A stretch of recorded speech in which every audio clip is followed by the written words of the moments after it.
हो चुका आगाज रण का, अब युग बदलने की तैयारी है, मारेगा बाजी वही जिसकी मेहनत जारी है। तो प्यारे बच्चों, कल आपका गृह विज्ञान का पेपर है और गृह विज्ञान का पूरा वायरल पेपर हल सहित लेकर के आ गया हूं।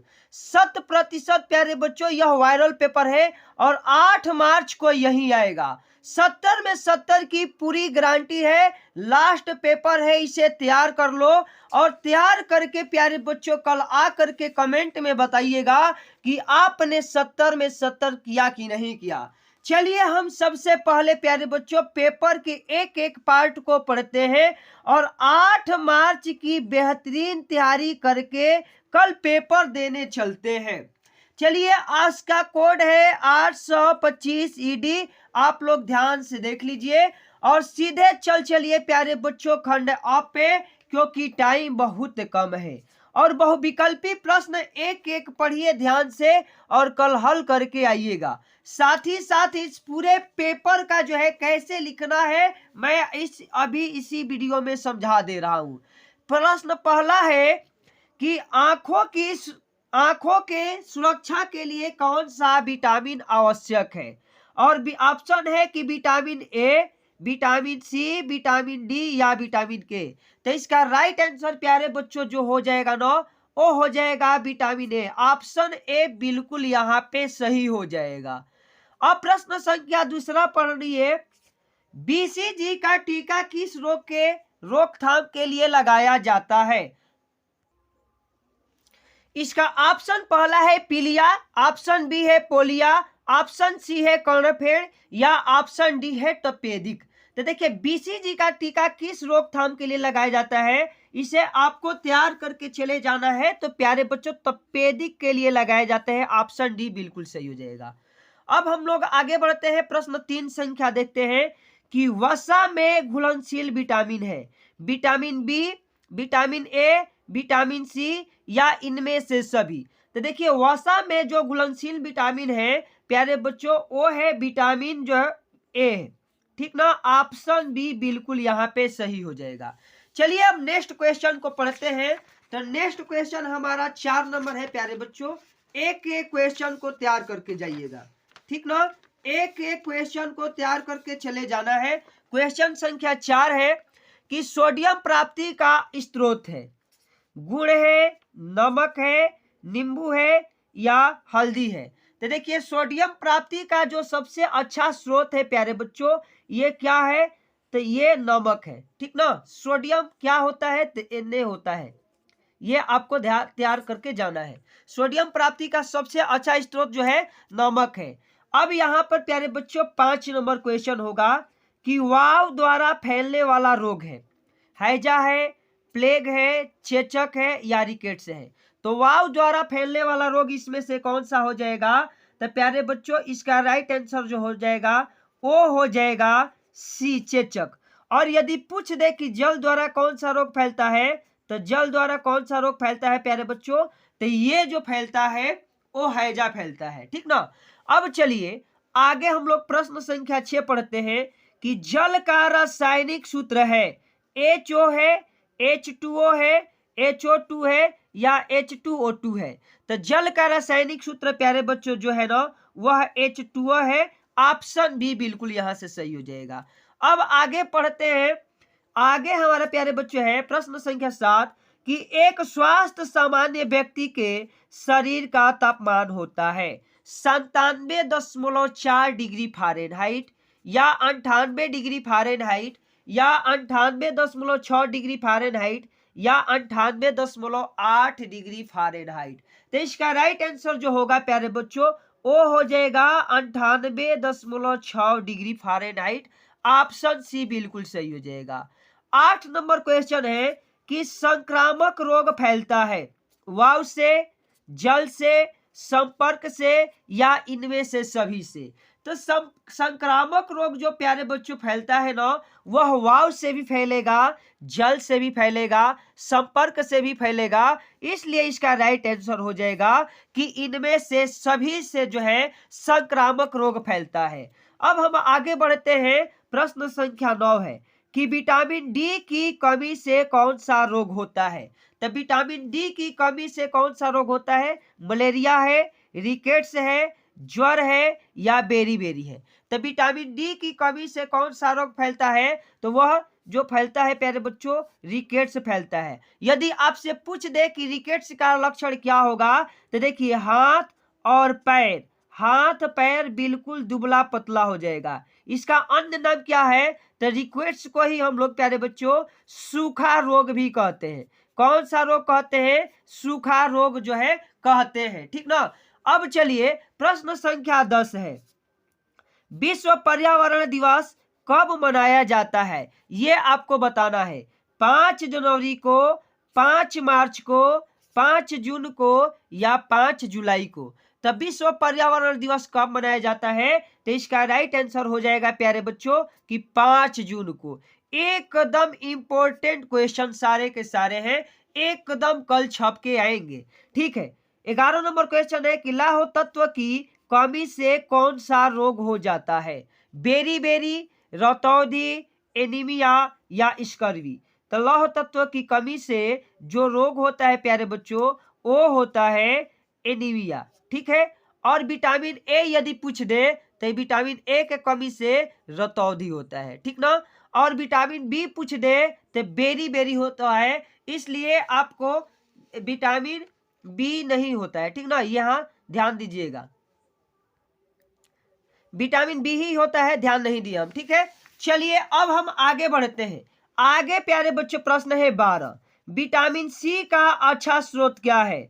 हरी सब्जी है, दाल है, दूध है या खट्टे फल है। तो देखिए विटामिन सी का जो सबसे अच्छा स्रोत माना जाता है प्यारे बच्चों, खट्टे फल होता है। क्या होता है? खट्टे फल होता है।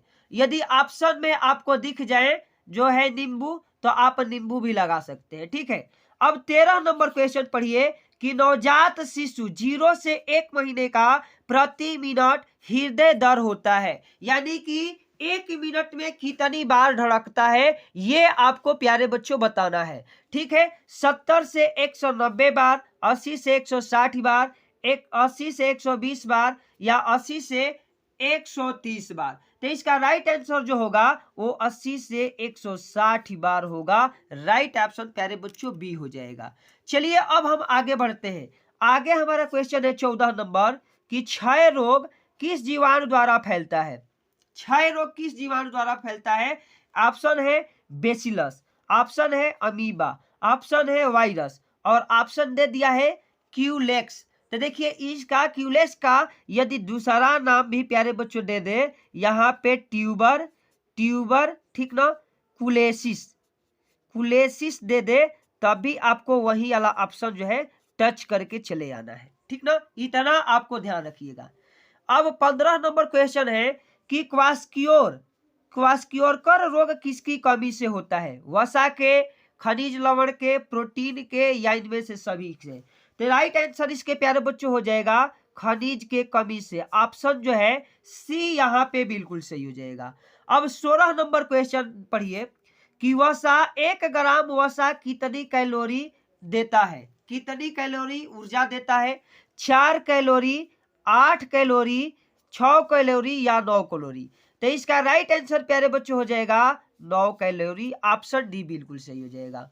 अब हम लोग 17 नंबर की तरफ बढ़ते हैं कि टाइफाइड फैलाने वाला जीवाणु है ट्यूबरकल बैसिलस या साल्मोनेला टाइफी या कस्ट्राडियम टीटेनी या एंट एबीबा हिस्टोलिटिका, ठीक है। तो इसका राइट आंसर जो होगा वो हो जाएगा साल्मोनेला टाइफी, ठीक है। ऑप्शन जो है बी बिल्कुल सही हो जाएगा। अब 18 नंबर क्वेश्चन पढ़िए कि भोजन में किस पोषक तत्व की कमी से यहाँ घेघा रोग होता है? घेघा जो होता है प्यारे बच्चों किसकी कमी से? प्रोटीन के, आयोडीन के, कैल्शियम के या वसा के। तो देखिए भोजन में किसके कमी से घेघा रोग होगा? तो इसका राइट आंसर हो जाएगा कि आयोडीन से। किसके? आयोडीन से। ऑप्शन बी बिल्कुल सही हो जाएगा। अब 19 नंबर क्वेश्चन हम पढ़ते हैं कि विटामिन बी को कहते हैं। यदि विटामिन बी कह दे प्यारे बच्चों आपको थायमीन लगा देना है, लेकिन यदि विटामिन B2 कह दे B2 कह दे तो आपको लगा देना है राइबोफ्लोविन। तो यहाँ एक प्रश्न में 2-2 क्वेश्चन आपका तैयार हो गया। चलिए अब हम बढ़ते हैं 20 नंबर की तरफ। प्यारे बच्चों 20 नंबर क्वेश्चन क्या है देखिए। 20 नंबर क्वेश्चन है कि हड्डी की मजबूती किस तत्व के कारण होती है। हड्डी की लौह तत्व है, प्रोटीन है, कैल्शियम है या सोडियम है। तो देखिए हड्डी की जो मजबूती होगी प्यारे बच्चों वो हो जाएगी कैल्शियम तत्व के कारण। ऑप्शन सी बिल्कुल यहाँ से सही हो जाएगा। अब हम लोग आगे बढ़ते हैं खंड ब की तरफ। ऑप्शन जो है खंड ब, ऑप्शन बोल रहे हैं जो अगला है वो खंड ब है। एक एक बात समझिए। अब कह रहा है कि बजट बनाने का मुख्य उद्देश्य क्या है। तो बजट क्यों बनाते हैं प्यारे बच्चों, तो बजट बनाने का मुख्य उद्देश्य क्या होता है ये आपको लिखना है। तो देखिए आय का व्यय का जो है लेखा जोखा रखने के लिए, ठीक है, लेखा जोखा, ठीक है। यहां से प्यारे बच्चों आपको समझना चाहिए कि बजट बनाने का क्या उद्देश्य होता है। तो आय हमारा कितना आया, व्यय कितना हुआ, इसका लेखा जोखा आपके पास होना चाहिए। जो है आय और खर्च के बीच जो है बजट जो है संबंध स्थापित करता है। तो इस बात को भी आपको ध्यान देना है। एक एक बात जो है कॉपी पर लिख करके बताया जाएगा, लेकिन तब तक समझिए कि इसको कैसे याद करके चले जाना है। जो है 22 नंबर क्वेश्चन है कि पर्यावरण प्रदूषण के कारण लिखिए। पर्यावरण प्रदूषण के क्या क्या कारण है। पहला कारण है प्यारे बच्चों औद्योगिकीकरण। औद्योगिकीकरण कहने का मतलब है औद्योगिकीकरण हम लिख रहे हैं मतलब कि कल कारखाने, औद्योगिकीकरण है, ठीक है। कंपनियां है, ठीक है। पानी में बहती लाशें हैं, यदि कोई व्यक्ति लाश फेंक देता है यह भी प्रदूषण का कारण बनता है, ठीक है। इस प्रकार से चिमनी से निकलने वाला धुआं, चिमनी से निकलने वाला जो धुआं है वह भी प्रदूषण का कारण है। तो इस तरह से वाहनों से निकलता हुआ धुआं जो है वह पर्यावरण प्रदूषण का कारण है। वह प्रदूषण कितने प्रकार के होते हैं ये भी आप बता सकते हैं। जल प्रदूषण, वायु प्रदूषण, ठीक है, मृदा प्रदूषण। तो इस तरह से आप बता सकते हैं। अब चेक कितने प्रकार के होते हैं ये आपसे पूछा जा रहा है। चेक जो बैंक जारी करता है वह कितने प्रकार का होता है ये आपको बताना है। तो प्यारे बच्चों चेक कई प्रकार के होते हैं। एक तो होता है क्रॉस चेक, क्या होता है हो जाएगा क्रॉस चेक। एक हो जाएगा वाहक चेक भी होता है। एक हो जाएगा प्यारे बच्चों रेखांकित चेक, क्या हो जाएगा तो रेखांकित चेक।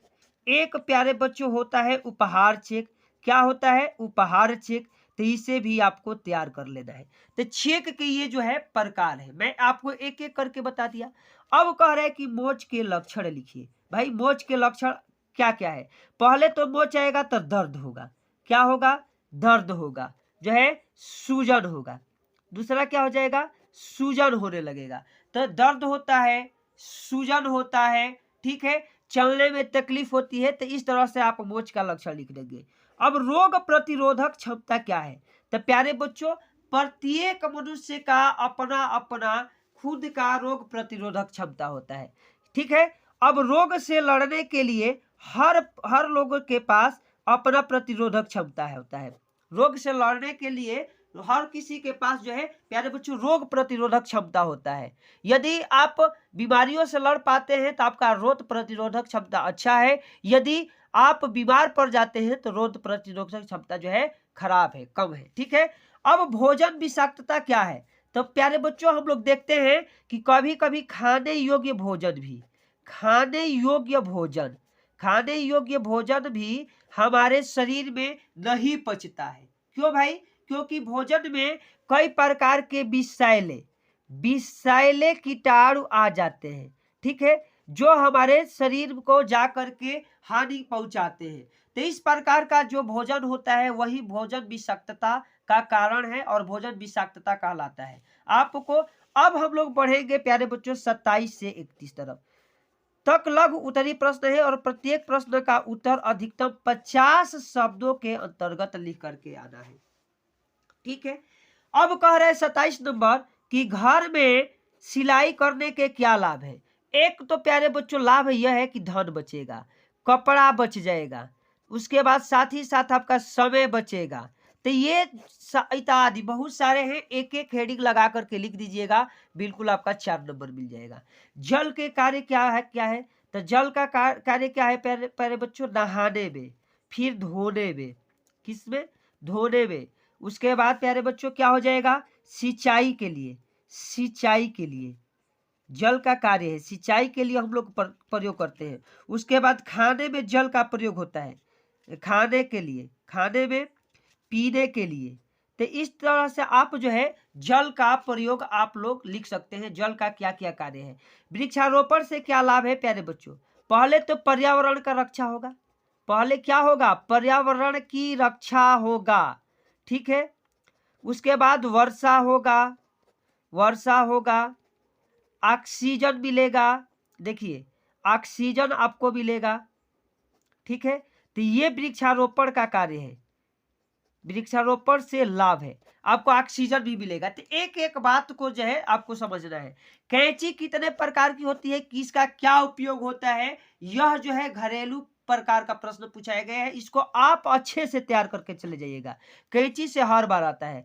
प्रेशर कुकर का क्या उपयोग है, भाई उपयोगिता स्पष्ट कीजिए। तो प्रेशर कुकर का उपयोग क्या कहाँ करते हैं प्यारे बच्चों, तो खाना बनाने में करते हैं।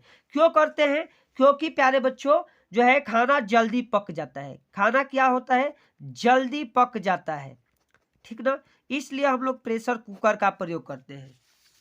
अब हम लोग आगे बढ़ते हैं, तो प्रश्न संख्या 32 से 34 तक है।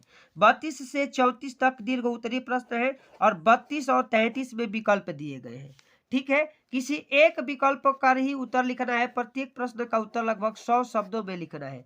अस्थिभंग से क्या तात्पर्य है, भाई ये आपको बताना है। तो देखिए अस्थिभंग, हड्डियों को टूटने की प्रक्रिया, हड्डियों की टूटने को अस्थिभंग कहते हैं। क्या कहते हैं, अस्थिभंग कहते हैं। आपको विस्तृत पूर्वक इस बात को अपने हिसाब से लिख करके आना है, ठीक ना। अस्थिभंग कितने प्रकार का होता है, तो अस्थिभंग प्यारे बच्चों कई प्रकार के होते हैं, ठीक ना। आप लिख सकते हैं जैसे हाथ का अस्थिभंजन, हाथ का अस्थिभंजन, ठीक ना, हाथ का अस्थिभंजन हो गया, खोपड़ी का हो गया, पैर का हो गया। तो इस प्रकार से जो है अस्थिभंजन कई प्रकार के होते हैं। अथवा कह रहा है कि श्वसन तंत्र के मुख्य अंग कौन कौन से हैं, चित्र बना करके आपको बताना है, समझा करके आना है प्यारे बच्चों, ठीक है। अब 33 नंबर क्वेश्चन है कि पारिवारिक बचत से आप क्या समझते हैं, किन किन साधनों द्वारा बचत को सुरक्षित रखा जा सकता है, एक साधन का वर्णन कीजिए। तो पारिवारिक बचत से आप क्या समझते हैं, परिवार में आय जो होता है उसमें से खर्च करने के पश्चात जो धन बचता है, जो धन बचता है उसे हम लोग क्या कहते हैं, तो उसे हम लोग प्यारे बच्चों उसे कहते हैं बचत, ठीक ना। अब बचत को कौन कौन से कहाँ कहाँ रख सकते हैं, तो बैंक में रख सकते हैं, डाक खाना में रख सकते हैं, डाक खाना में रख सकते हैं। उसके बाद LIC जीवन बीमा में रख सकते हैं, जीवन बीमा पॉलिसी हो गया, जीवन बीमा में, ठीक है, जीवन बीमा में। तो इस तरह से जो है, अब कह रहे हैं किसी एक साधन का वर्णन कर दीजिए, तो आप बैंक का कर दीजिए, या डाक खाना का कर दीजिए, या LIC का कर दीजिए, किसी एक का वर्णन करके आना है। जल संगठन क्या है, जल को शुद्ध करने के उपाय बताना है आपको, तो इसे भी आप लोग कर लीजिएगा। प्राकृतिक श्वसन क्रिया क्या है, प्राकृतिक एवं कृत्रिम श्वसन में क्या अंतर है, यह 6 नंबर का आएगा, इसे भी आपको तैयार कर लेना है। प्राकृतिक श्वसन क्या है, जब मनुष्य स्वयं से सांस लेता है, देखिए जब मनुष्य स्वयं, ठीक है, जब मनुष्य स्वयं से सांस लेता है, सांस लेता है, इसे प्राकृतिक श्वसन कहते हैं। और कृत्रिम श्वसन में क्या है, जब मनुष्य को मशीनों के माध्यम से जो है सांस दिया जाता है या सांस लेता है, यह क्या है, उस प्रकार के श्वसन को हम लोग कृत्रिम श्वसन कहते हैं। तो प्यारे बच्चों, पूरा आज के लिए बस इतना ही। एक एक टॉपिक को मैंने समझा दिया है। अगर यह वीडियो आप सभी को अच्छी लगी है तो वीडियो को एक प्यारा सा लाइक कीजिए, और आप हमारे चैनल पर पहली बार विजिट किए हैं तो हमारे चैनल अक्षय क्लासेज को सब्सक्राइब कर लीजिए।